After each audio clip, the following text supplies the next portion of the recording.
ായ പ്രിയം നിറഞ്ഞ സഹോദരങ്ങളെ, സുഹൃത്തുക്കളെ, ലാ ഇലാഹ ഇല്ലല്ലാഹ് മുഹമ്മദുർ റസൂലുള്ളാഹ്, ആരാധനയ്ക്കർഹനായി അല്ലാഹു അല്ലാതെ മറ്റാരുമില്ല എന്ന ആദർശം, ഇസ്ലാമിൻ്റെ ആണിക്കല്ലായ ആദർശം, അത് ശരിയായി മനസ്സിലാക്കുവാനും അതിനെതിരെ ഉന്നയിക്കപ്പെടുന്ന ദുരാരോപണങ്ങൾ, അതിൻ്റെ വ്യർത്ഥത ശരിക്കും മനസ്സിലാക്കുവാനും പൊള്ളത്തരങ്ങൾ തിരിച്ചറിയുവാനുമാണ് നമ്മൾ ഇത്തരത്തിലുള്ള ആദർശ മുഖാമുഖങ്ങൾ സംഘടിപ്പിച്ചു വരുന്നത്. ലാ ഇലാഹ ഇല്ലല്ലാഹ് എന്ന ഇസ്ലാമിൻ്റെ ഈ ആദർശം ലോകരക്ഷിതാവായ ജഗത്നിയന്താവായ അല്ലാഹു സുബ്ഹാനഹു വ തആല മനുഷ്യ സൃഷ്ടിപ്പിന് പിന്നിലുള്ള യുക്തിയായും ലക്ഷ്യമായും പഠിപ്പിച്ച ഈ ആദർശം ഏതെങ്കിലും നിലയ്ക്ക് വെറുതെ ഒരു പ്രസ്താവനയായി പറഞ്ഞു പോകാൻ കഴിയുന്ന ഒന്നാണ് എന്ന് നമ്മൾ ധരിച്ചു പോകരുത്. വെറുതെ ഒരു പ്രസ്താവനയായി അങ്ങ് ഉന്നയിച്ചു പോകുന്ന ഒന്നല്ല ഇസ്ലാമിൻ്റെ മൂലപ്രമാണമായ ഈ ആദർശം എന്നത്. നേരെ മറിച്ച് പ്രാമാണികമായി, ആധികാരികമായി, ബുദ്ധിപരമായി, മനുഷ്യയുക്തിക്കനുസൃതമായി തന്നെ അല്ലാഹു സുബ്ഹാനഹു വ തആല വേദഗ്രന്ഥങ്ങളിലൂടെ, പ്രവാചകന്മാരിലൂടെ മനുഷ്യർക്ക് പഠിപ്പിച്ചു കൊടുത്ത ആദർശമാണ് ലാ ഇലാഹ ഇല്ലല്ലാഹ് എന്ന് പറയുന്ന ഈ ആദർശം. അത് ലോകത്ത് ഏത് കാലത്തും, ഏത് സമയത്തും, ഏത് ദേശത്തും, ഏത് സംസ്കാരത്തിലും, ഏതു മനുഷ്യർക്കും, ഒരു ചെറിയ കുട്ടിക്കും വലിയ പടുവൃദ്ധനും, കാലദേശ വ്യത്യാസമന്യേ, ഭാഷാ വ്യത്യാസമന്യേ, മനുഷ്യരുടെ വലിയ ബൗദ്ധികമായ പ്രവർത്തനങ്ങൾ നടത്തുന്ന വലിയ ബുദ്ധിജീവികൾ എന്ന വ്യത്യാസമന്യേ, ഒരു സാധാരണക്കാരൻ എന്നായിരുന്നാൽ പോലും ആർക്കും ലളിതമായി, വളരെ സുന്ദരമായി മനസ്സിലാക്കാൻ കഴിയുന്ന ഒന്നാണ് ലാ ഇലാഹ ഇല്ലല്ലാഹ് എന്ന് പറയുന്ന ഒരു ആദർശം. അത് മനുഷ്യയുക്തിയുടെ, മനുഷ്യൻ്റെ ചിന്തയുടെ അങ്ങേയറ്റത്തെ ഉപയോഗിച്ചുകൊണ്ട് മനുഷ്യന് വിശുദ്ധ ഖുർആനിലൂടെ അല്ലാഹു സുബ്ഹാനഹു വ തആല ചിന്തിക്കാനും ആലോചിക്കാനും അള്ളാഹുവിൻ്റെ ഈ ഏകത്വത്തെക്കുറിച്ച് മനുഷ്യൻ പഠിച്ചു മനസ്സിലാക്കണമെന്ന ഉദ്ദേശത്തോടു കൂടി തന്നെ അത് പല രൂപത്തിൽ വിശദീകരിച്ചത് നമുക്ക് കാണാൻ കഴിയും. അള്ളാഹുവാണ് ആരാധനക്കർഹനായ ഏകൻ എന്ന് നമ്മൾ പറയുന്നതിന് പിന്നിൽ ഒരുപാട് ലക്ഷ്യങ്ങളുണ്ട്, കാരണങ്ങളുണ്ട്. അള്ളാഹുവാണ് ഈ ലോകത്തെയും ഈ പ്രപഞ്ചത്തെയും സൃഷ്ടിച്ചത് എന്നത് അതിലൊന്നാമത്തെ ഏറ്റവും പ്രധാനപ്പെട്ട കാരണമാണ്. വിശുദ്ധ ഖുർആൻ ഇങ്ങനെ ആദ്യം മുതൽ പാരായണം ചെയ്തു വരുമ്പോൾ അതിൻ്റെ ഒന്നാമത്തെ കൽപ്പനാക്രിയ ഉപയോഗിച്ചുകൊണ്ടുള്ള വിശുദ്ധ ഖുർആനിൻ്റെ ഒന്നാമത്തെ കൽപ്പന, അല്ലയോ ജനങ്ങളെ എന്ന് അഭിസംബോധന ചെയ്തുകൊണ്ടുള്ള കൽപ്പന, യാ അയ്യുഹന്നാസ്, അല്ലയോ ജനങ്ങളെ, ഉഅ്ബുദൂ റബ്ബക്കും. ഭാഷാ വ്യത്യാസമന്യേ ഏത് സംസ്കാരവും ഏത് കാലത്തും ഏത് സമയത്തും ജീവിക്കുന്ന ആളുകളെ അഭിസംബോധന ചെയ്തുകൊണ്ട് വിശുദ്ധ ഖുർആൻ പറയുന്നു. മുസ്ലിങ്ങളെ എന്ന് വിളിച്ചുകൊണ്ടല്ല, ഏതെങ്കിലും പ്രത്യേക ഗോത്രത്തിൽ ജനിച്ച ആളുകളെ എന്ന് അഭിസംബോധന ചെയ്തുകൊണ്ടല്ല, നേരെ മറിച്ച് ഈ ലോകത്ത് പാരാവാരം പോലെ പരന്നു കിടക്കുന്ന, ഏത് കാലത്തും ജനിക്കുന്ന ജീവിക്കുന്ന മനുഷ്യരെ നിങ്ങൾ ആരാധിക്കേണ്ടത് ആരെയാണ് എന്ന ചോദ്യം വിശുദ്ധ ഖുർആൻ ചോദിക്കുന്നു. കൽപ്പന പറയുന്നു, ഉഅ്ബുദൂ റബ്ബക്കും, നിങ്ങൾ ആരാധിക്കേണ്ടത് നിങ്ങളുടെ രക്ഷിതാവിനെയാണ്. അല്ലദീ ഖലഖക്കും വല്ലദീന മിൻ ഖബ്ലിക്കും, നിങ്ങളെ സൃഷ്ടിച്ച രക്ഷിതാവ്, നിങ്ങളുടെ സ്രഷ്ടാവ്, നിങ്ങൾക്ക് മുമ്പുണ്ടായിരുന്ന ജനതകളെയും സംസ്കാരങ്ങളെയും ഒക്കെയും അതിനു മുമ്പ് ആദിപിതാവായ ആദം നബി മുതൽ മനുഷ്യരെയും മനുഷ്യകുലത്തെയും ഈ ലോകത്തെയും പ്രപഞ്ചത്തെയും ഒക്കെ സംവിധാനിച്ച സ്രഷ്ടാവിനെയാണ്, ആ സൃഷ്ടികർമ്മം നിർവഹിച്ച സ്രഷ്ടാവിനെ മാത്രമാണ് നമ്മൾ ആരാധിക്കേണ്ടത്. അത് കഴിഞ്ഞ് വിശുദ്ധ ഖുർആനിൻ്റെ ഒന്നാമത്തെ നിരോധനം സൂറത്തുൽ ബഖറയിലെ 21, 22 ആയത്തുകൾ. 22ാമത്തെ ആയത്തിൻ്റെ അവസാനം മനുഷ്യന് നൽകുന്ന അനുഗ്രഹങ്ങളെയും ഒക്കെ എടുത്തു പറഞ്ഞതിന് ശേഷം ഈ ഭൂമിയെ സംവിധാനിച്ചതിനെക്കുറിച്ച്, മനുഷ്യന് ഉപജീവനം നൽകപ്പെട്ടതിനെക്കുറിച്ച് ഒക്കെ വിശദീകരിച്ചതിന് ശേഷം അല്ലാഹു സുബ്ഹാനഹു വ തആല പറയുന്നത് കാണാം, ഫലാ തജഅലൂ ലില്ലാഹി അൻദാദൻ വഅൻതും തഅലമൂൻ. അതുകൊണ്ട് തന്നെ അറിഞ്ഞുകൊണ്ട് ആ റബ്ബിന് നിങ്ങൾ പങ്കുകാരെ നിശ്ചയിച്ചു കൊടുക്കരുത്. നിത്തുകളെ, പങ്കുകാരെ, സമന്മാരെ അള്ളാഹുവിന് നിങ്ങൾ അറിഞ്ഞുകൊണ്ട് നിശ്ചയിച്ചു കൊടുക്കരുത്. അള്ളാഹുവിന് പുറമെ ആരൊക്കെ, ഏതൊക്കെ, എന്തൊക്കെ വസ്തുവായിരുന്നാലും, വ്യക്തികളായിരുന്നാലും, ശക്തികളായിരുന്നാലും, എന്തൊക്കെ ഈ ലോകത്ത് ആരാധിക്കപ്പെടുന്നുണ്ടോ അവക്കൊന്നുമില്ലാത്ത വിശേഷണമാണ് സൃഷ്ടികർത്തൃത്വം എന്ന വിശേഷണം. അള്ളാഹു മാത്രമാണ് സൃഷ്ടാവ്. വിശുദ്ധ ഖുർആനിൽ അള്ളാഹു സൂചിപ്പിക്കുന്നത് പോലെ അയുശ്രികൂന മാ ലാ യഖ്ലുഖു ഷൈഅൻ വഹും യുഖ്ലഖൂൻ.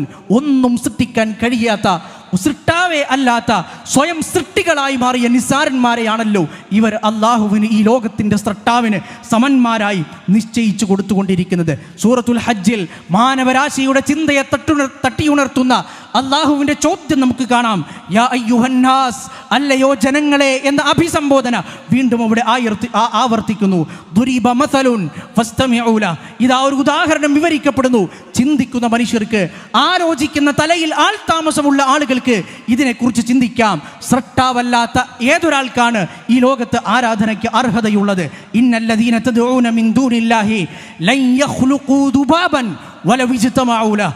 അള്ളാഹുവിന് പുറമെ, ഈ ലോകത്തെ സംവിധാനിച്ച സൃഷ്ടാവിന് പുറമെ ആരെയൊക്കെ എന്തിനെയൊക്കെ ആളുകൾ വിളിച്ചു പ്രാർത്ഥിക്കുന്നുവോ, ദുആ ചെയ്യുന്നുവോ, ആരാധിക്കുന്നുവോ, ലൻ യഖ്ലുഖൂ ദുബാബൻ വലൗ ഇജ്തമഊ ലഹു. അവക്കൊന്നും ഒരു ഈച്ചയെപ്പോലും ഈ ലോകത്ത് സൃഷ്ടിക്കാൻ കഴിഞ്ഞിട്ടില്ല. ഒരു ഈച്ചയെപ്പോലും ഈ ലോകത്ത് ഈ പറഞ്ഞ ആളുകളൊക്കെ ഒരുമിച്ച് കൂടിയാൽ പോലും അതിന് സാധ്യമല്ല. വഇൻ യസ്ലുബുഹുമു ദുബാബു ഷൈഅൻ ലാ യസ്തൻഖിദൂഹു മിൻ. ഒരു ഈച്ചയെങ്ങാനും നമ്മുടെ മൂക്കിൻ തുമ്പിലൂടെ പാറിപ്പോകുന്ന നിസ്സാരമായൊരു പ്രാണി, ഒരു ഈച്ചയെങ്ങാനും നമ്മളിൽ നിന്നെങ്കിലും തട്ടിയെടുത്താൽ, ആ ആരാധ്യന്മാരിൽ നിന്നെങ്കിലും തട്ടിയെടുത്താൽ, അത് തിരിച്ചു വാങ്ങാൻ പോലുമുള്ള ശേഷിയില്ലാത്ത ആളുകൾ, അപേക്ഷിക്കുന്നവനും അപേക്ഷിക്കപ്പെടുന്നവനും ചോദിക്കുന്നവനും ചോദിക്കപ്പെടുന്നവനും എത്രയോ ദുർബലർ എന്ന് അല്ലാഹു സുബ്ഹാനഹു വ തആല മനുഷ്യൻ്റെ ചിന്തയെ തട്ടിയുണർത്തി നമ്മളെ പഠിപ്പിക്കുന്നത് കാണാം. ഈ ലോകത്തെ സംവിധാനിച്ച, ഈ ലോകത്തെ സൃഷ്ടിച്ച, മനുഷ്യരെ സൃഷ്ടിച്ച, ഈ പ്രപഞ്ചത്തെ സൃഷ്ടിച്ച, നമ്മുടെ ചിന്തയെയും ബുദ്ധിയെയും യുക്തിയെയും ഒക്കെ സംവിധാനിച്ച ആ സൃഷ്ടാവിനോട് മാത്രം പ്രാർത്ഥിക്കണമെന്നും ആരാധിക്കണം എന്നുമാണ് ഇസ്ലാം ആവശ്യപ്പെടുന്നത്. ഏതെങ്കിലും വ്യക്തികളെയോ സംഘടനകളെയോ ഏതെങ്കിലും കൂട്ടായ്മകളെയോ ഏതെങ്കിലും ശക്തികളെയോ മറ്റേതെങ്കിലും ആശയങ്ങളെയോ പ്രത്യയശാസ്ത്രങ്ങളെയോ ആരാധിക്കണം എന്ന് പറയുന്നതിന് വേണ്ടിയിട്ടല്ല എൻ്റെ ഈ ശബ്ദം കേൾക്കുന്ന മനുഷ്യരെ നമ്മൾ ഈ ഒരു ആദർശ മുഖാമുഖം നടത്തുന്നത്. നേരെ മറിച്ച് നമ്മളെയൊക്കെ സൃഷ്ടിച്ച, മുസ്ലിമിനെയും ഹിന്ദുവിനെയും ക്രൈസ്തവനെയും ജൈനനെയും മതമില്ലാത്തവനെയും ഒക്കെ സൃഷ്ടിച്ച ആ സൃഷ്ടാവിനെ മാത്രമാണ് ആരാധനകൾ അർപ്പിക്കേണ്ടത് എന്ന തത്വമാണ് ഇസ്ലാം പ്രതിനിധാനം ചെയ്യുന്നത്. ആ സൃഷ്ടാവ് തന്നെയാണ് ഈ ലോകത്തെല്ലാം ഉടമപ്പെടുത്തുന്നത് എന്നത് പ്രത്യേകം പറയേണ്ട ആവശ്യമില്ലല്ലോ. ഈ ലോകത്തെ സൃഷ്ടിച്ചവൻ ഒരുവനാണെങ്കിൽ ഈ ലോകത്തിൻ്റെ മുഴുവൻ ഉടമസ്ഥാവകാശവും ആ ഒരേ ശക്തിയിൽ തന്നെയായിരിക്കുമെന്ന്, ആ ഒരേ ദൈവത്തിൽ തന്നെയായിരിക്കുമെന്നത് നമുക്കേവർക്കും പിന്നെ പ്രത്യേകം പറഞ്ഞു മനസ്സിലാക്കി തരേണ്ട കാര്യമില്ലല്ലോ. ദാലികുമുല്ലാഹു റബ്ബുക്കും ലഹുൽ മുൽക്ക്. അതാണ് നിങ്ങളെ സൃഷ്ടിച്ച ആ രക്ഷിതാവെങ്കിൽ ലഹുൽ മുൽക്ക്, ആ രക്ഷിതാവിനാണ്, ആ സൃഷ്ടാവിനാണ് ഈ ലോകത്തിൻ്റെ മുഴുവൻ ഉടമസ്ഥാവകാശവും ഉള്ളത്. വല്ലദീന തദ്ഊന മിൻ ദൂനിഹി മാ യംലികൂന മിൻ ഖിത്മീർ. ഒരു ഈത്തപ്പഴക്കുരുവിൻ്റെ പാട പോലും ഉടമപ്പെടുത്താൻ അവകാശമില്ലാത്ത, ഉടമപ്പെടുത്താത്ത നിസ്സാരരായ സൃഷ്ടികളെയാണോ, ഈ യാതൊരു തരത്തിലുമുള്ള ഉടമസ്ഥാവകാശവും ഇല്ലാത്ത സൃഷ്ടികൾക്ക് മുമ്പിലാണോ നമ്മളുടെ പ്രശ്നങ്ങളുടെ, നമ്മുടെ പ്രതിസന്ധികളുടെ, നമ്മുടെ സങ്കടങ്ങളുടെ, പരാതികളുടെ പരിഹാരത്തിന് വേണ്ടി നമ്മൾ കണ്ണീരോടുകൂടി കാത്തു നിൽക്കുന്നത്, കൈകുപ്പി നിൽക്കുന്നത് എന്ന് നമ്മൾ ആലോചിച്ച് നോക്കേണ്ടതുണ്ട്. അങ്ങനെ നോക്കിക്കഴിഞ്ഞാൽ ഈ ലോകത്തിൻ്റെ സൃഷ്ടാവ്, ഈ ലോകത്തെ എല്ലാം ഉടമപ്പെടുത്തുന്ന ഈ പ്രപഞ്ചത്തിൻ്റെ അധിപതി, സർവാധിപതിയായ അല്ലാഹു സുബ്ഹാനഹു വ തആല, അങ്ങനെയുള്ള ദൈവത്തിന് ഇസ്ലാം പഠിപ്പിക്കുന്ന പേരാണ് അല്ലാഹു എന്ന പേര്. ഏതെങ്കിലും ഒരു ഗോത്ര ദൈവത്തെയോ ഏതെങ്കിലും ഒരു കാലത്ത് ജനിച്ച് ജീവിച്ചു പോയ, മരിച്ചുപോയ ഒരു പുണ്യപുരുഷൻ്റെയോ പുണ്യാത്മാവിൻ്റെയോ പേരല്ല. ഏതെങ്കിലും അറബ് ഗോത്രങ്ങൾ ആരാധിച്ചിരുന്ന ഒരു ദൈവത്തിൻ്റെയോ പേരല്ല അല്ലാഹു എന്നത് നമ്മൾ കൃത്യമായി തന്നെ മനസ്സിലാക്കേണ്ടതുണ്ട്.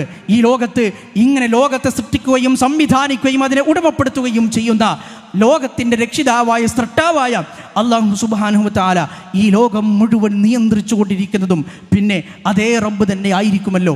ഇവിടെ ഒരു ഇലയനങ്ങുന്നുവെങ്കിൽ, ഇവിടെ ഒരു മനുഷ്യൻ ജീവിക്കുന്നുവെങ്കിൽ, മരിക്കുന്നുവെങ്കിൽ, ജനിക്കുന്നുവെങ്കിൽ, ഓരോ മനുഷ്യനും ഉപജീവനം നൽകപ്പെടുന്നു എങ്കിൽ ഈ ലോകത്ത് കോടാനുകോടി വരുന്ന മനുഷ്യരുണ്ട്. ഈ ലോകത്ത് അനേകായിരം മനുഷ്യൻ തിരിച്ചറിഞ്ഞതും അറിയാത്തതുമായ ജന്തുജാലങ്ങളുണ്ട്. നമ്മളിപ്പോഴും നമ്മുടെ കണ്ണിൽ പോലും നഗ്നനേത്രങ്ങൾ കൊണ്ട് കാണാൻ കഴിയാത്ത അതിസൂക്ഷ്മമായ ജീവികളുണ്ട്. മനുഷ്യൻ വാസയോഗ്യമല്ല എന്ന് കരുതുന്ന മുൾച്ചെടികൾ മാത്രം വളർന്നു നിൽക്കുന്ന, മണൽപ്പരപ്പുകൾ ഇങ്ങനെ അതിരിട്ട് നിൽക്കുന്ന മരുഭൂമികളിൽ ജീവിക്കുന്ന ജന്തുജാലങ്ങൾക്ക് അല്ലാഹു സുബ്ഹാനഹു വ തആല ഈ ലോകത്തിൻ്റെ സൃഷ്ടാവ് ഉപജീവനം നൽകുന്നുണ്ട്. എല്ലു മരവിച്ചു പോകുന്ന മനുഷ്യനെത്താൻ കഴിയില്ല എന്ന് മനുഷ്യന്മാർ ധരിക്കുന്ന തണുത്തുറച്ച മഹാകൊടുമുടികളിൽ ജന്തുജാലങ്ങൾ ജീവിച്ചു കൊണ്ടിരിക്കുന്നുണ്ട്. കടലിലും കരയിലും ഒക്കെ മനുഷ്യൻ തിരിച്ചറിഞ്ഞതും അറിയാത്തതുമായ എത്രയോ ജന്തുജാലങ്ങൾ ജീവിച്ചു കൊണ്ടിരിക്കുന്നുണ്ട്. ആടും മാനും അതുപോലെ തന്നെ കാട്ടുപോത്തും കുളക്കോഴിയും ഹിംസ്ര ജന്തുക്കളും ഒക്കെ അടങ്ങുന്ന നമ്മൾ പരിഹാസത്തോടുകൂടി ഒരു വ്യവസ്ഥയുമില്ല എന്നതിന് ഉദാഹരണമായി കാടൻ നിയമം എന്ന് പറയുന്ന വനാന്തരങ്ങളിൽ പോലും ഒരു ജീവിയും പട്ടിണി കിടന്നു മരിക്കുന്നത് വാർത്തകൾ നമ്മൾ കേൾക്കുന്നില്ലല്ലോ. എല്ലാവർക്കും ഉപജീവനം നൽകപ്പെടുന്നുണ്ട്. ഈ ലോകത്തിനൊരു സൃഷ്ടാവുണ്ട്, ഈ ലോകത്തെ നിയന്ത്രിക്കുന്ന ഒരു ശക്തിയുണ്ട്. ആ ശക്തി ഈ ലോകത്തെ മുഴുവൻ ഉടമപ്പെടുത്തുകയും ഈ ലോകത്തെ സർവ്വ ജന്തുജാലങ്ങൾക്കും ആ ശക്തി തന്നെ ഉപജീവനം നൽകുകയും ചെയ്യുന്നുണ്ട്. ഒരു ടീസ്പൂൺ തേൻ ശേഖരിക്കാൻ വേണ്ടി 4000-ഓളം പൂക്കളിലേക്ക് പറന്നു ചെല്ലുന്ന തേനീച്ചയും അതേ തേൻ ഒരു ലാഘവത്തോടു കൂടി ഒരു സ്പൂണിലെടുത്ത് വായിലേക്ക് ഇട്ട് നുണഞ്ഞിറക്കുന്ന നമ്മളാകുന്ന മനുഷ്യരും ഒക്കെയടങ്ങുന്ന ഈ വലിയ ഭൗതിക ലോകത്തിന് അല്ലാഹു സുബ്ഹാനഹു വ തആല ഉപജീവനം നൽകുന്നുണ്ട്. അത് മനുഷ്യനെ ചിന്തിപ്പിക്കുന്ന കാര്യമാണ്. ആരാണ് ഇതിനൊക്കെ ഉപജീവനം നൽകുന്നത്? ഖുൽ മൻ യർസുഖുകും മിനസ് സമാഇ വൽ അർദ്, ആകാശഭൂമികളിൽ ആരാണ് ഈ പറഞ്ഞ ആളുകൾക്ക്, ജന്തുജാലങ്ങൾക്ക്, ജീവജാലങ്ങൾക്ക് ഉപജീവനം നൽകുന്നത്? അമ്മൻ യംലികു സമഅ വൽ അബ്സാർ, കാഴ്ചയെയും കേൾവിയെയും കാഴ്ചകളെയും ഒക്കെ ഉടമപ്പെടുത്തുന്നവൻ ആരാണ്? വമൻ യുഖ്രിജുൽ ഹയ്യ മിനൽ മയ്യിതി വയുഖ്രിജുൽ മയ്യിത മിനൽ ഹയ്യ്, മയ്യിത്തിൽ നിന്ന് ഹയ്യിനെയും നിർജീവാവസ്ഥയിൽ നിന്ന് ജീവനുള്ളതിനെയും ജീവനുള്ളതിൽ നിന്ന് നിർജീവമായതിനെയും പുറത്തു കൊണ്ടുവരുന്നവൻ ആരാണ്? വമൻ യുദബ്ബിറുൽ അംർ, ആരാണ് കാര്യങ്ങളെ നിയന്ത്രിക്കുന്നവൻ? ആരാണ് ഈ ലോകത്ത് മുഴുവൻ ഉടമപ്പെടുത്തുന്ന, ഈ ലോകത്തിലെ ഓരോ അതിസൂക്ഷ്മ ചലനങ്ങളെയും നിശ്ചലനങ്ങളെയും നിയന്ത്രിക്കുന്നവൻ ആരാണ്? ഫദാലികുമുല്ലാഹു റബ്ബുകുമുൽ ഹഖ്, ആ ശക്തിയെയാണ് അല്ലാഹു എന്ന് ഇസ്ലാം പരിചയപ്പെടുത്തുന്നത്. അതാണ് ഏറ്റവും യാഥാർത്ഥ്യമായ നിങ്ങളുടെ രക്ഷിതാവ് എന്ന് ഇസ്ലാം പരിചയപ്പെടുത്തുന്നത്. ഫമാദാ ബഅദൽ ഹഖി ഇല്ല ദ്വലാൽ. അപ്പോൾ ആ ശക്തിക്ക് മുന്നിൽ പൂർണ്ണമായും സമർപ്പിക്കുകയല്ലാതെ, ആ അള്ളാഹുവിനോട്, ആ ലോകരക്ഷിതാവിനോട് പ്രാർത്ഥിക്കുക എന്നല്ലാതെ, നമ്മുടെ ഏതേത് പ്രശ്നങ്ങളും അള്ളാഹുവിൻ്റെ മുമ്പിൽ അതിൻ്റെ പരാതികളുടെ ഭാണ്ഡക്കെട്ടുകൾ അവിടെ അഴിച്ചു വെക്കുക എന്നതല്ലാതെ, ജീവിതത്തിൽ ഏതൊക്കെ ആരാധനയായി എന്തൊക്കെയുണ്ടോ അതൊക്കെയും അള്ളാഹുവിൻ്റെ മുമ്പിൽ, ആ ലോകത്തിൻ്റെ സൃഷ്ടാവിൻ്റെ മുമ്പിൽ സമർപ്പിക്കുക എന്നതല്ലാതെ മറ്റെന്ത് പോൻ വഴിയാണുള്ളത്? ഫമാദാ ബഅദൽ ഹഖി ഇല്ല ദ്വലാൽ. ഈ യാഥാർത്ഥ്യം അംഗീകരിക്കാതെ പോയി കഴിഞ്ഞാൽ പിന്നെ അപ്പുറത്തുള്ളത്, സത്യത്തിനപ്പുറത്തുള്ളത് വഴികേടല്ലാതെ മറ്റൊന്നുമല്ലല്ലോ എന്ന് വിശുദ്ധ ഖുർആൻ സൂറത്ത് യൂനുസിലൂടെ അള്ളാഹു പഠിപ്പിക്കുന്നത് കാണാൻ കഴിയും. ഖുർആൻ ചോദിക്കുന്നുണ്ട്, വിശുദ്ധ ഖുർആൻ ആവർത്തിച്ച് പറയുന്നുണ്ട്, അള്ളാഹുവിനുള്ള ഈ സവിശേഷതകൾ, അള്ളാഹു മാത്രമാണ് ആരാധനക്കർഹൻ എന്നുള്ള അതിനുള്ള അർഹതയായ ഈ സവിശേഷതകൾ മറ്റ് ഏത് വ്യക്തിക്കാണ്, ഏത് ശക്തിക്കാണ് ഇന്ന് മുസ്ലിങ്ങളോ അല്ലാത്തവരോ ആയി ലോകത്തിൻ്റെ സൃഷ്ടാവിനെ അല്ലാതെ വേറെ എന്തിനെയൊക്കെ ആരാധിക്കപ്പെടുന്നുണ്ടോ അവയ്ക്കൊക്കെ ഈ സവിശേഷതകളിൽ ഏതെങ്കിലും ഒന്ന് അവകാശപ്പെടാൻ കഴിയുമോ? അല്ലാഹുല്ലദീ ഖലഖകും, അല്ലാഹുവാണ് നിങ്ങളെ സൃഷ്ടിച്ചത്.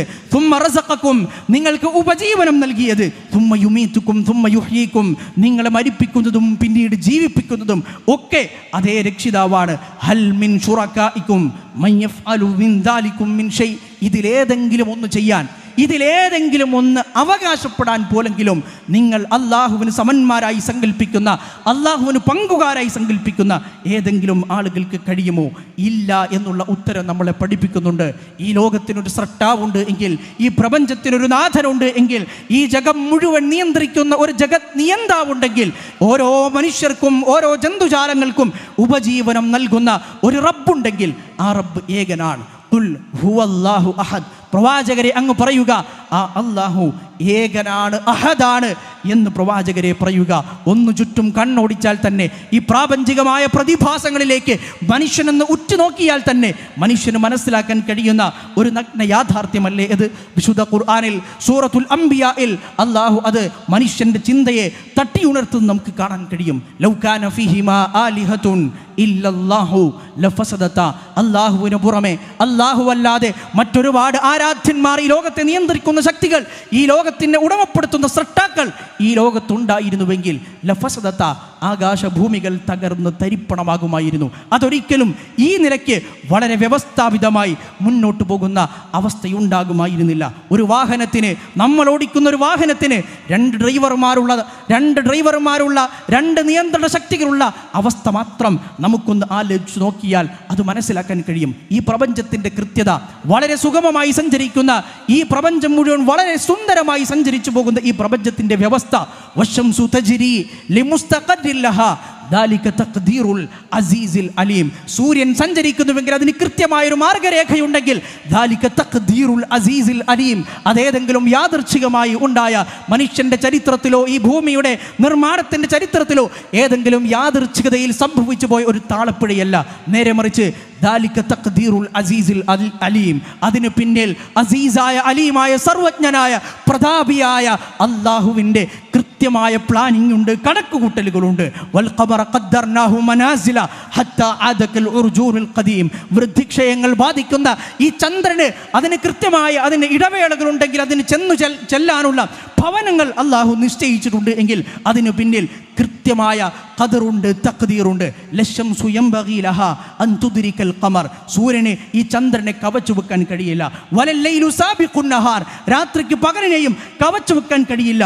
ഇതിനൊക്കെ ഒരു താളമുണ്ട്, ഒരു ക്രമമുണ്ട്, ഒരു ചിട്ടയുണ്ട്, ഒരു വ്യവസ്ഥയുണ്ട്. വകുല്ലുൻ ഫീ ഫലകിൻ യസ്ബഹൂൻ. ഓരോന്നും ഓരോ കാര്യങ്ങളും അതിൻ്റെതായ ഭ്രമണപഥത്തിലൂടെ അതിൻ്റെതായ മാർഗത്തിലൂടെ ഇങ്ങനെ നീന്തിക്കൊണ്ടിരിക്കുകയാണ് എന്ന് അല്ലാഹു സുബ്ഹാനഹു വ തആല പഠിപ്പിക്കുന്നത് കാണാൻ കഴിയും. ഇത് മനുഷ്യൻ ആലോചിക്കാൻ കഴിയുന്ന സംഗതിയാണ്. അഗണ്യം നക്ഷത്രങ്ങൾ, അസംഖ്യം ഗാലക്സികൾ, മനുഷ്യൻ എണ്ണിത്തീർക്കാൻ കഴിയാത്ത എത്രയോ അധികം ഗ്രഹങ്ങൾ. ഒരു കൂട്ടിമുട്ടലും നമ്മൾ കാണുന്നില്ല, ഒരു താളപ്പിഴകളും നമ്മൾ അനുഭവിക്കുന്നില്ല, ഒരു ക്രമക്കേടോ ഒരു പാകപ്പിഴവോ ഒരു കൃത്യദോഷമോ നമുക്ക് അനുഭവപ്പെടുന്നില്ല.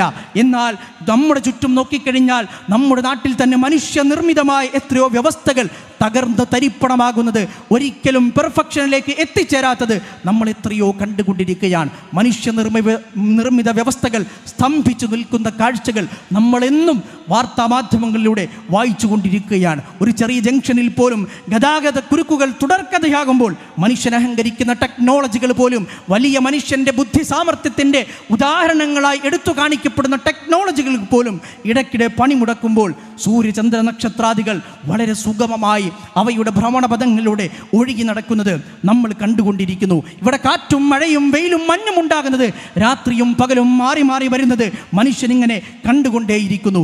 കേവലം 1.5 കിലോയിൽ താഴെ മാത്രം ഭാരമുള്ള മനുഷ്യന്റെ തലച്ചോറിൽ 86 ബില്യൺ ന്യൂറോണുകൾ പരസ്പരം ഇങ്ങനെ കൂട്ടിമുട്ടുമ്പോൾ ട്രില്യൺ കണക്കിന് സിനോപ്സിസുകൾ, ട്രില്യൺ കണക്കിന് കണക്ഷനുകൾ അവിടെ നിർമ്മിക്കപ്പെടുന്നത്.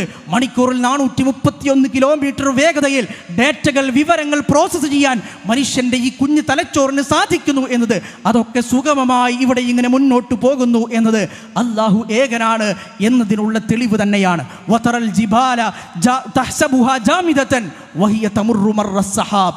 ഇങ്ങനെ സ്ഥിരമായി സ്ഥായിയായി നിൽക്കുന്നു എന്ന് കണ്ടാൽ നമുക്ക് തോന്നുന്ന പർവ്വതങ്ങളുണ്ട്. ആധുനിക ശാസ്ത്രം പറയുന്നതും ഒക്കെ നമുക്ക് ചേർത്ത് വെച്ച് പഠിച്ചു നോക്കാം. മനുഷ്യന്റെ ബുദ്ധിയുടെ അങ്ങേ തലക്കൽ നമുക്ക് ചെന്ന് എത്തി നോക്കാം. നമുക്ക് വിശുദ്ധ ഖുർആനിൽ ലോക സൃഷ്ടാവായ അല്ലാഹുവിൻ്റെ ഈ ദീനിൽ ഏതെങ്കിലും ഒരു വൈരുദ്ധ്യം കണ്ടെത്തുക സാധ്യമല്ല. വതറൽ ജിബാല തഹ്സബുഹാ ജാമിദതൻ. നിശ്ചലമായി നിൽക്കുന്നു എന്ന് നമുക്ക് തോന്നുന്ന പർവ്വതങ്ങൾ, പക്ഷേ വിശുദ്ധ ഖുർആൻ പ്രഖ്യാപിക്കുന്നു വഹിയ തമുറു മർറ സഹാബ്. വെൺമേഘ കീറുകൾ ഇങ്ങനെ പാറിപ്പറന്നു പോകുന്നത് പോലെ, പഞ്ഞിക്കെട്ടുകൾ പോലെ ഇങ്ങനെ നീങ്ങുന്നത് നമ്മൾ കാണുന്നത് പോലെ പർവ്വതങ്ങൾ ചലിച്ചു കൊണ്ടിരിക്കുകയാണ് എന്ന് വിശുദ്ധ ഖുർആനിൽ അല്ലാഹു പ്രഖ്യാപിക്കുന്നു. ഇതിനൊക്കെ പിന്നിലുള്ളത് ഏതെങ്കിലും യാദൃച്ഛികതകളല്ല. സുന്നല്ലാഹില്ലദീ അത്ഖന കുല്ല ഷൈ. എല്ലാ വസ്തുവിനും അതിൻ്റെതായ ചിട്ടയും വ്യവസ്ഥയും ഇത്ഖാനും നൽകിയ അല്ലാഹുവിൻ്റെ പ്രവർത്തനമാണിത്, അല്ലാഹുവിൻ്റെ വ്യവസ്ഥയാണിത്. ഇതേതെങ്കിലും പ്രകൃതിയുടെ വികൃതികളായി മനസ്സിലാക്കാനുള്ളതല്ല എന്ന് വിശുദ്ധ ഖുർആനിൽ അല്ലാഹു ആവർത്തിച്ച് പ്രഖ്യാപിക്കുന്നു. ഇതൊക്കെ കണ്ടും കേട്ടും പഠിച്ചും വായിച്ചും മനസ്സിലാക്കിയും ഒക്കെ മുന്നോട്ട് പോകുന്ന മനുഷ്യൻ ചിന്തിക്കേണ്ടതാണ്, മനുഷ്യൻ ആരോടാണ് കടപ്പെട്ടിരിക്കുന്നത്, മനുഷ്യൻ ആരെയാണ് ആരാധിക്കുന്നത്. തൻ്റെ ജീവിതത്തിൻ്റെ ആപാദചൂടം നിഖില മേഖലകളിലും ഓരോ കാര്യങ്ങളിലും മനുഷ്യൻ കടപ്പെട്ടിരിക്കുന്നതും ബാധ്യതപ്പെട്ടിരിക്കുന്നതും തൻ്റെ ജീവിതത്തിൽ അനുവർത്തിക്കേണ്ട ഓരോ ചെറിയ ചലനങ്ങളിലും ആരോടാണ് നന്ദി സൂചകമായുള്ള ഇബാദത്തുകൾ അർപ്പിക്കേണ്ടതും പ്രാർത്ഥിക്കേണ്ടതുമെന്ന് മനുഷ്യൻ ചിന്തിക്കേണ്ട സംഗതിയാണ്. ഇതൊക്കെ അതുകൊണ്ടാണ് അല്ലാഹു സുബ്ഹാനഹു വ തആല ഇത്തരത്തിൽ സംവിധാനിച്ചിരിക്കുന്നത്. വമിൻ ആയാതിഹി അല്ലൈലു വന്നഹാർ. രാപ്പകലുകൾ അല്ലാഹുവിൻ്റെ ദൃഷ്ടാന്തങ്ങളിൽപ്പെട്ടതാണ്. വശംസു വൽ ഖമർ. സൂര്യചന്ദ്രാദികൾ അല്ലാഹുവിൻ്റെ ദൃഷ്ടാന്തങ്ങളിൽ പെട്ടതാണ്. ഇതിലൊക്കെ ഇത്രയധികം അത്ഭുതാവഹമായ കാര്യങ്ങൾ കാണുമ്പോൾ, പ്രാപഞ്ചികമായി ഇത്ര വലിയ മനുഷ്യനെ അത്ഭുതപ്പെടുത്തുന്ന പ്രതിഭാസങ്ങൾ അരങ്ങേറുന്നത് കാണുമ്പോൾ ആ അത്ഭുതങ്ങളിൽ കണ്ണുമയങ്ങി അവയോട് പ്രാർത്ഥിക്കാനോ അവയുടെ മുമ്പിൽ സാഷ്ടാംഗമർപ്പിക്കാനോ ഉള്ളവനല്ല മനുഷ്യൻ. ലാ തസ്ജുദൂ ലിശംസി വലാലിൽ ഖമർ, സൂര്യനോ ചന്ദ്രനോ അർപ്പിക്കാനുള്ളതല്ല പ്രമാണം. വസ്ജുദൂ ലില്ലാഹില്ലദീ ഖലഖഹുൻ, ഇവയൊക്കെ സൃഷ്ടിച്ച, ഈ ലോകത്തെ തന്നെ സൃഷ്ടിച്ച ഒരു സൃഷ്ടാവുണ്ടല്ലോ, ആ സൃഷ്ടാവിന് മുമ്പിലാണ് പ്രണാമമർപ്പിക്കേണ്ടത്, സുജൂദ് ചെയ്യേണ്ടത്. ഇവയൊന്നും ആരാധനയ്ക്ക് അർഹതയുള്ളവരല്ല, ഇവയൊക്കെ ദൃഷ്ടാന്തങ്ങളാണ് എന്ന് വിശുദ്ധ ഖുർആൻ ആവർത്തിച്ച് പ്രഖ്യാപിക്കുന്നു. വഇലാഹുക്കും ഇലാഹുൻ വാഹിദ്, നിങ്ങളുടെ ഇലാഹ്, ആരാധ്യൻ, നിങ്ങളുടെ ദൈവം അത് ഏകനായ അല്ലാഹു മാത്രമാണ് എന്ന് വിശുദ്ധ ഖുർആൻ പ്രഖ്യാപിക്കുന്നു.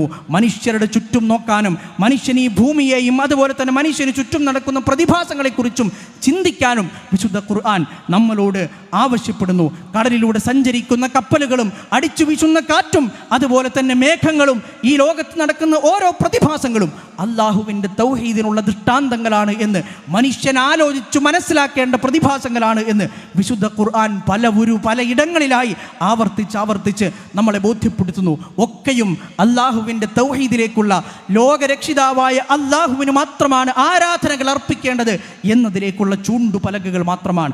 ഈ പ്രപഞ്ചനാഥനെ മാത്രം ആരാധിക്കുക എന്നതാണ് ഇസ്ലാം പറയുന്നത്.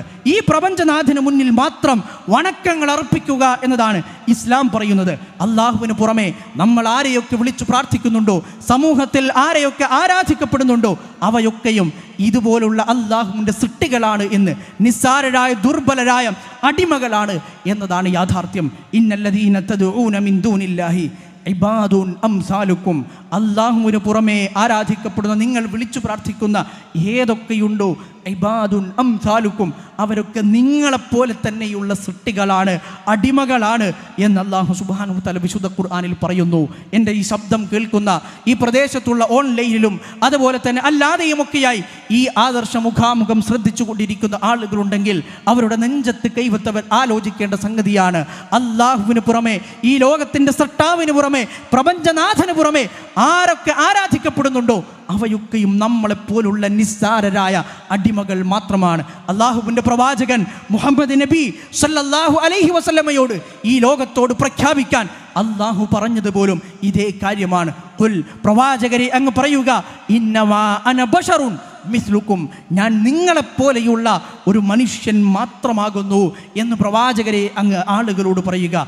യൂഹാ ഇലയ്യ അന്നമാ ഇലാഹുക്കും ഇലാഹുൻ വാഹിദ്, അല്ലാഹു മാത്രമാണ് ആരാധനക്കർഹൻ എന്നെനിക്ക് ദിവ്യബോധനം നൽകപ്പെടുന്നു, അതുമാത്രമാണ് എൻ്റെ സവിശേഷത, ഞാൻ നിങ്ങളെപ്പോലെയുള്ളൊരു മനുഷ്യനാണ് എന്ന് ജനങ്ങളോട് പറയുക എന്ന് മുഹമ്മദ് നബി സല്ലല്ലാഹു അലൈഹി വസല്ലമയോട് അല്ലാഹു സുബ്ഹാനഹു വ തആല പറഞ്ഞു. ബുദ്ധിയുള്ള മനുഷ്യൻ ചിന്തിക്കേണ്ടതുണ്ട്. ഈ പറഞ്ഞ മുഹമ്മദ് നബി സല്ലല്ലാഹു അലൈഹി വസല്ലമയെ ആരാധ്യ പുരുഷനായി കാണുന്ന ആളുകൾ ഇന്ന് മുസ്ലിം സമൂഹങ്ങളിലുണ്ട്. വലിയ വലിയ മൺമറഞ്ഞു പോയ വലിയ ആളുകളെ, മഹാന്മാരായ ആളുകളെ ആരാധ്യ പുരുഷന്മാരായി കാണുന്ന ആളുകൾ ഇന്ന് മുസ്ലിം നാമധാരികളായി മുസ്ലിം സമൂഹത്തിലുണ്ട്. നമ്മൾ ചിന്തിക്കണം, ഏത് മതത്തിലോ ഏത് ജാതിയിലോ ഏത് സംസ്കാരത്തിലോ ഏത് കാലത്തോ ഏത് നാട്ടിലോ നമ്മൾ ജീവിക്കട്ടെ, മുഹമ്മദ് നബി സല്ലല്ലാഹു അലൈഹി വസല്ലമയോട് അല്ലാഹു പറഞ്ഞത് ഇതാണെങ്കിൽ നമുക്കാലോചിക്കാം, മുഹമ്മദ് നബി സല്ലല്ലാഹു അലൈഹി വസല്ലമ ജനിക്കുന്നതിന് മുൻപ്, ജീവിക്കുന്നതിന് മുൻപ്, മരിക്കുന്നതിന് മുൻപ് ഈ ലോകം ഇതേപടി തന്നെ ഉണ്ടായിരുന്നു. അന്നും സൂര്യചന്ദ്രന്മാർ ഉദിച്ചസ്തമിക്കാറുണ്ടായിരുന്നു. അന്നും രാപ്പകലുകളും മാസങ്ങളും വർഷങ്ങളും അതുപോലെ തന്നെ വസന്തങ്ങളും ശിശിരവും വേനൽക്കാലവും ഒക്കെ മാറി മാറി വരാറുണ്ടായിരുന്നു. അന്നും മഴ പെയ്തിരുന്നു. അന്നും പുഴകളും നദികളും ഇതുപോലെ ഒഴുകിയിരുന്നു. അന്നും സമുദ്രത്തിൽ തിരമാലകൾ അലയടിച്ചിരുന്നു. അനന്തവിഹായസിൽ പറന്നുയരുന്ന ചിറക് വിടർത്തുന്ന പറവകൾ അന്നും വളരെ നല്ല രൂപത്തിൽ ഈ ആകാശത്തിലൂടെ പറന്നു രസിച്ചിരുന്നു. പ്രകാശം പോലും കടന്നു ചെല്ലാത്ത ആഴിയുടെ അന്തരാളങ്ങളിൽ ജീവിക്കുന്ന ജലജീവികൾ, മത്സ്യങ്ങൾ, അന്നും അവയ്ക്കുള്ള ഉപജീവനങ്ങൾ നൽകപ്പെട്ടിരുന്നു. എങ്കിൽ മുഹമ്മദ് നബി സല്ലല്ലാഹു അലൈഹി വസല്ലമയ്ക്ക് മുൻപ് ഈ ലോകത്ത് ഏതൊരു മനുഷ്യനും ഏതൊരു സൃഷ്ടിയും ഉണ്ടാവുന്നതിന് മുൻപും ശേഷവും ഒക്കെ ഇതൊക്കെ സുഗമമായി നടന്നു പോകുന്നു എങ്കിൽ, ഇതൊക്കെ അങ്ങനെ തന്നെ നടന്നു പോകുന്നു എങ്കിൽ, ഈ പ്രാപഞ്ചികമായ പ്രതിഭാസങ്ങൾ മാറ്റമില്ലാതെ തുടരുന്നു എങ്കിൽ, ഇവയ്ക്ക് പിന്നിലുള്ള സ്രഷ്ടാവ് ആരാണ്? ഇവയ്ക്ക് പിന്നിലുള്ള കാരണം എന്താണ്? അല്ലാഹുവിൻ്റെ റസൂൽ സല്ലല്ലാഹു അലൈഹി വസല്ലമ മരണപ്പെട്ടപ്പോൾ അബൂബക്കർ സിദ്ദീഖ് റളിയല്ലാഹു അൻഹു, പ്രവാചകന്റെ പ്രഥമ ശിഷ്യൻ, ഇസ്ലാമിൻ്റെ പ്രഥമ ഖലീഫ അബൂബക്കർ സിദ്ദീഖ് റളിയല്ലാഹു അൻഹു പ്രവാചകൻ സല്ലല്ലാഹു അലൈഹി വസല്ലമയുടെ മസ്ജിദുൻ നബവിയിൽ കയറി നിന്നുകൊണ്ട് പറഞ്ഞു, അലാ മൻ കാന യഅബുദു മുഹമ്മദൻ ഫഇന്ന മുഹമ്മദൻ ഖദ് മാത്. അല്ലയോ, നിങ്ങൾ മനസ്സിലാക്കണം, അറിയണം. ആരെങ്കിലും മുഹമ്മദ് നബി സല്ലല്ലാഹു അലൈഹി വസല്ലമയാണ് ആരാധിച്ചിരുന്നതെങ്കിൽ ഫഇന്ന മുഹമ്മദൻ ഖദ് മാത്, ആ മുഹമ്മദ് നബി സല്ലല്ലാഹു അലൈഹി വസല്ലം ഇതാ ഈ ലോകത്ത് നിന്ന് വിട പറഞ്ഞു പോയിരിക്കുന്നു, മരിച്ചിരിക്കുന്നു. വമൻ കാന യഅബുദുല്ലാഹ ഫഇന്നല്ലാഹ ഹയ്യുൻ ലാ യമൂത്. ആരെങ്കിലും മുഹമ്മദ് നബിയുടെയും റബ്ബായ അല്ലാഹുവിനെയാണ് ആരാധിച്ചിരുന്നതെങ്കിൽ ഫഇന്നല്ലാഹ ഹയ്യുൻ ലാ യമൂത്, ആ അല്ലാഹു മരണമില്ലാത്തവനാണ്, എന്നെന്നും ജീവിച്ചിരിക്കുന്നവനാണ്. ഇത് പറഞ്ഞതിന് ശേഷം വിശുദ്ധ ഖുർആൻ സൂറത്തു ആലു ഇമ്രാനിലെ 144-ാമത്തെ വചനം ഓതി കേൾപ്പിച്ചു അബൂബക്കർ സിദ്ദീഖ് റളിയല്ലാഹു അൻഹു. വമാ മുഹമ്മദുൻ ഇല്ലാ റസൂൽ. ഇസ്ലാമിൻ്റെ ഏറ്റവും മനുഷ്യരിൽ സൃഷ്ടികളിൽ ഈ ലോകത്ത് ഏറ്റവും അതിശ്രേഷ്ഠനായ സൃഷ്ടികളിൽ ശ്രേഷ്ഠനായ മുഹമ്മദ് നബി സല്ലല്ലാഹു അലൈഹി വസല്ലം വമാ മുഹമ്മദുൻ ഇല്ലാ റസൂൽ, അദ്ദേഹവും ഒരു പ്രവാചകനല്ലാതെ അല്ലാഹുവിൻ്റെ ഒരു ദൂതനല്ലാതെ മറ്റാരുമല്ല. ഖദ് ഖലത് മിൻ ഖബ്ലിഹി റുസുൽ, അദ്ദേഹത്തിന് മുൻപ് അനവധി പ്രവാചകന്മാർ കഴിഞ്ഞു പോയിട്ടുണ്ട്.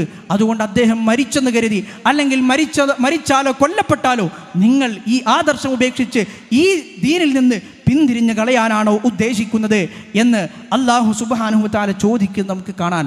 അതെല്ലാവർക്കുമുള്ള പാഠമാണ്.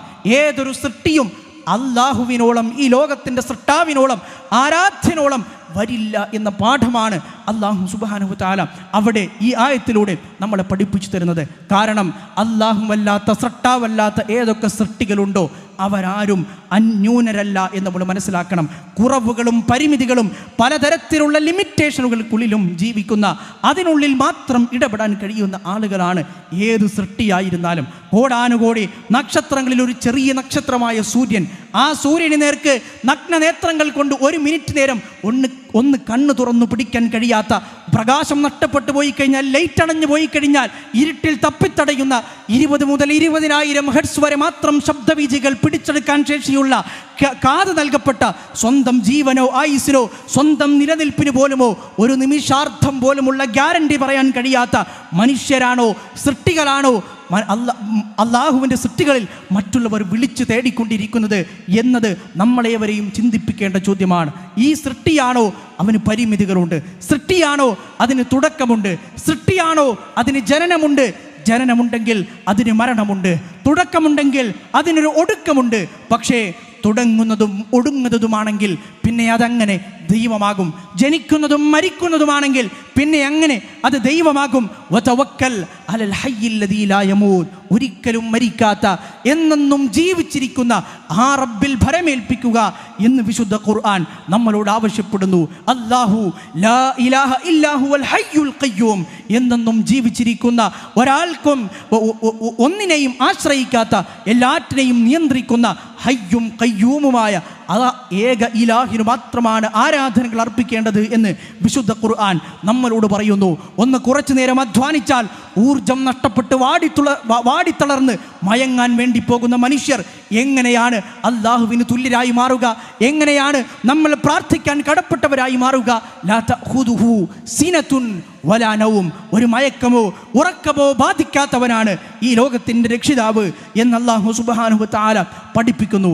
അല്പനേരം വെയിലത്ത് നിന്ന് ഒന്ന് വെള്ളം കിട്ടിയില്ലെങ്കിൽ തൊണ്ട വരണ്ട് വാടിത്തളർന്ന് കിതച്ചു പോകുന്ന, മര്യാദക്കൊരു നേരം ഭക്ഷണം കിട്ടിയില്ലെങ്കിൽ മനുഷ്യൻ ക്ഷീണിച്ചവശനായി ഒരു സ്ഥലത്ത് ഇരുന്നു പോകുന്ന ഈ മനുഷ്യരെയാണോ നമ്മൾ ആരാധിക്കേണ്ടത്? ഈ സൃഷ്ടികളോടാണോ നമ്മുടെ പ്രശ്നങ്ങൾക്കുള്ള പരിഹാരം തേടി നമ്മൾ ചെല്ലേണ്ടത്? ഖുൽ, പ്രവാചകരെ അങ്ങ് പറയുക, അഗൈറല്ലാഹി അത്തഖിദു വലിയൻ, അല്ലാഹുവല്ലാത്ത മറ്റു പലരെയുമാണോ ഞാൻ രക്ഷാധികാരികളായി സ്വീകരിക്കേണ്ടത്? ഫാത്തിരിസ് സമാവാതി വൽ അർദ്, ഈ ലോകത്തെയും ഈ ആകാശങ്ങളെയും ഭൂമിയെയും ഒക്കെ സൃഷ്ടിച്ച ആ സൃഷ്ടാവിന് പകരം വേറെ ആരെയെങ്കിലുമാണോ ഞാൻ വലിയായി രക്ഷാധികാരിയായി സ്വീകരിക്കേണ്ടത്? വഹുവ യുത്ഇം വലാ യുത്അം, അവനാണല്ലോ മറ്റുള്ളവർക്ക് ഉപജീവനം ഭക്ഷണം നൽകുന്നത്, അവന് ഭക്ഷണത്തിൻ്റെ ആവശ്യമില്ലല്ലോ. ഇത് സൃഷ്ടാവിനെ കുറിച്ച്, നാം ആരാധിക്കേണ്ട റബ്ബിനെ കുറിച്ച്, ലോകത്തിൻ്റെ രക്ഷിതാവിനെ കുറിച്ച് ഇസ്ലാം പഠിപ്പിക്കുന്ന പാഠങ്ങളാണ്. ഏതൊരു മനുഷ്യനും അവൻ്റെ ചിന്താമണ്ഡലങ്ങളിൽ ഒന്ന് ആലോചിച്ചു കഴിഞ്ഞാൽ മനസ്സിലാക്കാൻ കഴിയുന്ന വളരെ ലളിതമായ യുക്തിയാണ്. ഏതെങ്കിലും തരത്തിൽ സൃഷ്ടികൾക്ക്, മനുഷ്യർക്ക്, മറ്റേതെങ്കിലും ജീവികൾക്ക്, ശക്തികൾക്ക്, ആരുമായി കൊള്ളട്ടെ, ഏതെങ്കിലും ഒരു സൃഷ്ടിക്ക് മനുഷ്യൻ്റെ ജീവിതത്തിൽ എന്തെങ്കിലും ഒരു നിയന്ത്രണമുണ്ട്. മനുഷ്യന് ഈ പ്രപഞ്ചത്തിൽ എന്തെങ്കിലും ഒരു നിയന്ത്രണമുണ്ട്. മനുഷ്യനെ ജനിപ്പിക്കാനോ മരിപ്പിക്കാനോ ഈ സൃഷ്ടികളെ നിയന്ത്രിക്കാനോ ഒക്കെ എന്തെങ്കിലും ഒരു സ്വാധീനമുണ്ട്, ശക്തിയുണ്ട് എന്നത് ഇസ്ലാം നിരാകരിക്കുന്നു. അള്ളാഹുവിന് പുറമെ നിങ്ങൾ വിളിച്ചു പ്രാർത്ഥിക്കുന്ന ആളുകൾ വലാ യംലികൂന മൗതൻ വലാ ഹയാതൻ വലാ നുശൂറ, അവർ ജനനത്തെയോ ജീവിതത്തെയോ മരണത്തെയോ പുനരുദ്ധാനത്തെയോ ഉടമപ്പെടുത്തുന്നവരല്ല എന്ന് വിശുദ്ധ ഖുർആൻ അക്കമിട്ട് പ്രഖ്യാപിക്കുന്നു. സ്വന്തം ഹൃദയത്തിൻ്റെ, നമ്മളൊന്ന് ആലോചിച്ചു നോക്കൂ, ഈ ലോകത്ത് നടക്കുന്ന ഓരോ പ്രതിഭാസങ്ങളെയും, ഈ ആകാശത്തിലൂടെ പറക്കുന്ന വിമാനങ്ങളെയും ഒക്കെ നിയന്ത്രിക്കുന്നു എന്ന് മുസ്ലിം നാമധാരികളായ ആളുകൾ വിശ്വസിച്ചു പോരുന്ന, മുസ്ലിം സമൂഹത്തിലെ തന്നെ ആളുകൾ അജ്ഞത മൂലം വിശ്വസിച്ചു പോരുന്ന മൺമറഞ്ഞു കിടക്കുന്ന ആളുകളുണ്ട്. സ്വന്തം ഹൃദയത്തിൻ്റെ മിടിപ്പ് പോലും അതിൻ്റെ മേൽ പോലും ഒരു നിയന്ത്രണാധികാരവും ഇല്ലാത്ത, ഒന്ന് മൂക്കൊലിപ്പ് വന്നാൽ പോലും അത് തടയാൻ കഴിയാത്ത, എന്തെങ്കിലും ഒരു അസുഖം വന്ന് ശ്വാസകോശത്തിന് എന്തെങ്കിലും തകരാറ് വന്നാൽ കൃത്രിമ ശ്വാസം നൽകി ഓക്സിജൻ സിലിണ്ടർ ഘടിപ്പിച്ച വയറുകളിൽ ബന്ധിതമായി ആശുപത്രിയിലേക്ക് ഓടേണ്ടി വരുന്ന, അതിനെ ആശ്രയിക്കേണ്ടി വരുന്ന ആളുകളെയാണോ അള്ളാഹുവിന് പുറമെ അള്ളാഹുവിന് സമന്മാരായി അള്ളാഹുവിന് കൊടുക്കേണ്ട അർഹതപ്പെട്ട പ്രാർത്ഥനയും ആരാധനയും നമ്മൾ സമർപ്പിക്കാൻ ഉദ്ദേശിക്കുന്നത്? അതിന് എന്തു പേരിട്ട് വിളിച്ചാലും, അത് ഔലിയാക്കളെന്ന് വിളിച്ചാലും ശൈഖന്മാരെന്ന് വിളിച്ചാലും തങ്ങന്മാരെന്നോ ബീവിമാരെന്നോ പുണ്യാളന്മാരെന്നോ പുണ്യപുരുഷന്മാരെന്നോ വാഴ്ത്തിയാലും ഒരിക്കലും അത് സാധ്യമല്ല എന്നതാണ് നമ്മൾ മനസ്സിലാക്കേണ്ടത്. നോക്കൂ സുഹൃത്തുക്കളെ, നോക്കൂ എൻ്റെ ശബ്ദം കേൾക്കുന്ന മനുഷ്യരെ, സ്വന്തം കാര്യം പോലും നിർവഹിക്കാൻ കഴിയാത്ത, സ്വന്തം തൻ്റെ ജീവിതത്തിലുള്ള കാര്യങ്ങളിൽ പോലും ഒരു തരത്തിലുള്ള അധികാരവും ഇല്ലാത്ത ഇത്തരം സൃഷ്ടികളോടല്ല പ്രാർത്ഥിക്കേണ്ടതും അവരെയല്ല ആരാധിക്കേണ്ടതും എന്നതാണ് ഇസ്ലാം അടിസ്ഥാനമായി പഠിപ്പിക്കുന്നത്. വല്ലദീന തദ്ഊന മിൻ ദൂനിഹി, അല്ലാഹുവിന് പുറമെ നിങ്ങൾ പ്രാർത്ഥിച്ചു കൊണ്ടിരിക്കുന്ന ആളുകൾ ലാ യസ്തതിഊന നസ്റകും വലാ അൻഫുസഹും യൻസുറൂൻ, അവർക്ക് ഏതായാലും നിങ്ങളെ സഹായിക്കാൻ കഴിയില്ല. സ്വന്തം അവരുടെ കാര്യങ്ങൾ നിർവഹിക്കാൻ പോലും, സ്വയം തങ്ങളെ തന്നെ സഹായിക്കാൻ പോലും അവർക്ക് കഴിയില്ല എന്ന് വിശുദ്ധ ഖുർആൻ പ്രഖ്യാപിക്കുന്നു. അതുകൊണ്ടാണ് ഈ ലോകത്തിൻ്റെ രക്ഷിതാവിൻ്റെ വിശേഷണങ്ങൾ ഏറ്റവും ചെറിയൊരു അധ്യായത്തിലൂടെ വിശുദ്ധ ഖുർആൻ നമ്മളെ പഠിപ്പിച്ചു. മുസ്ലിങ്ങൾക്ക് ഏവർക്കും സുപരിചിതമായ അവരുടെ നാവിൻ തുമ്പിലുള്ള അധ്യായം ഖുൽ ഹുവല്ലാഹു അഹദ്, പ്രവാചകരെ അങ്ങ് പഠിപ്പിച്ചു കൊടുക്കുക. ഹുവല്ലാഹു അഹദ്, അല്ലാഹു അവൻ ഏകനാണ്. അല്ലാഹു സ്വമദ്, അവൻ പരാശ്രയമുക്തനാണ്. എല്ലാവരും അവനെയാണ് ആശ്രയിക്കുന്നത്, അവൻ ഒന്നിൻ്റെയും ആശ്രയമില്ല. ലം യലിദ് വലം യൂലദ്, അവൻ ആരിൽ നിന്നെങ്കിലും ജനിച്ചുണ്ടായവനല്ല, ആരെങ്കിലും പ്രസവിച്ചവനല്ല, അവൻ ആർക്കും ജന്മം നൽകിയിട്ടുമില്ല, അവൻ ജനകനോ ജാതനോ അല്ല. വലം യകുല്ലഹു കുഫുവൻ അഹദ്, ഏതെങ്കിലും ഒരു നിലയ്ക്ക് അവൻ്റെ ഈ പറഞ്ഞ അധികാരങ്ങളിലോ വിശേഷണങ്ങളിലോ അവൻ്റെ നാമങ്ങളിലോ പോലും ഏതെങ്കിലും ഒരു നിലയ്ക്ക് അതിന് തുല്യമായ ഒന്നുമില്ല എന്ന് വിശുദ്ധ ഖുർആൻ പഠിപ്പിക്കുന്നത് അതുകൊണ്ട് ആ സ്രഷ്ടാവിനെ, ആ പ്രപഞ്ചത്തിൻ്റെ നാഥനെ, ആ ലോകരക്ഷിതാവിനെ ആരാധിക്കാനും പ്രാർത്ഥിക്കാനുമാണ് ഇസ്ലാം നമ്മളോട് പറയുന്നത്. എൻ്റെ ഈ ശബ്ദം കേൾക്കുന്ന ആളുകൾ അവരുടെ നെഞ്ചത്ത് കൈവച്ച് ചിന്തിക്കേണ്ട, ഈ പ്രാപഞ്ചിക പ്രതിഭാസങ്ങളെ മുന്നിൽ വെച്ചുകൊണ്ട് തന്നെ ചിന്തിക്കാൻ കഴിയുന്ന, മനസ്സിലാക്കാൻ കഴിയുന്ന ലളിത യുക്തിയുമാണത്. സൂറത്തുൽ ജിന്നിലൂടെ അല്ലാഹു പ്രവാചകനോട് പറയുന്നു, പ്രവാചകരെ അങ്ങ് പ്രഖ്യാപിക്കേണ്ടത് ഖുൽ ഇന്നമാ അദ്ഉ റബ്ബി, തീർച്ചയായും ഞാൻ ദുആ ചെയ്യുന്നത്, ഞാൻ പ്രാർത്ഥിക്കുന്നത്, ഞാൻ എൻ്റെ സങ്കടങ്ങളുടെ പരാതികളുടെ ഭാണ്ഡക്കെട്ടുകൾ അഴിച്ചു വയ്ക്കുന്നത് ഞാൻ അള്ളാഹുവിനോട്, എൻ്റെ ലോകത്തിൻ്റെ രക്ഷിതാവായ എൻ്റെ റബ്ബായ എൻ്റെ രക്ഷിതാവിന് മുമ്പിൽ മാത്രമാണ്. ഇന്നമാ അദ്ഉ റബ്ബി, ഞാൻ എൻ്റെ രക്ഷിതാവിനോട് മാത്രമാണ് പ്രാർത്ഥിക്കുന്നത്. വലാ ഉശ്രികു ബിഹി അഹദ, അവനോട് യാതൊന്നിനെയും ഒരാളെയും ഞാൻ പങ്കു ചേർക്കുകയില്ല എന്ന് പ്രഖ്യാപിക്കുക പ്രവാചകരെ എന്ന് അള്ളാഹു വിശുദ്ധ ഖുർആനിലൂടെ പറയുന്നു. ആ അള്ളാഹുവിനോട് മാത്രം പ്രാർത്ഥിക്കുക. അതിനു വേണ്ട ഏതൊക്കെ കാര്യങ്ങളുണ്ടോ, അതിനെതിരെ ഏതൊക്കെ ദുർന്യായങ്ങൾ ആളുകൾ ഉന്നയിക്കുന്നുണ്ടോ, അതിനൊക്കെയും തന്നെ വിശുദ്ധ ഖുർആൻ ഉന്നയിച്ച ബൗദ്ധികവും പ്രാമാണികവുമായ മറുപടികൾ ഏതൊരു മനുഷ്യനും മനസ്സിലാക്കാൻ കഴിയുന്ന ലളിതമായ ഈ യുക്തികൾ പഠിച്ചു മനസ്സിലാക്കാൻ നമ്മൾ സമയം കണ്ടെത്തുക. അള്ളാഹു ശരിയായി മനസ്സിലാക്കാൻ നമുക്കെല്ലാവർക്കും തൗഫീഖ് നൽകി അനുഗ്രഹിക്കട്ടെ. വഹാദാ വസല്ലല്ലാഹു അലാ നബിയിന മുഹമ്മദ് വഅലാ ആലിഹി വസഹ്ബിഹി അജ്മഈൻ വൽഹംദുലില്ലാഹി റബ്ബിൽ ആലമീൻ.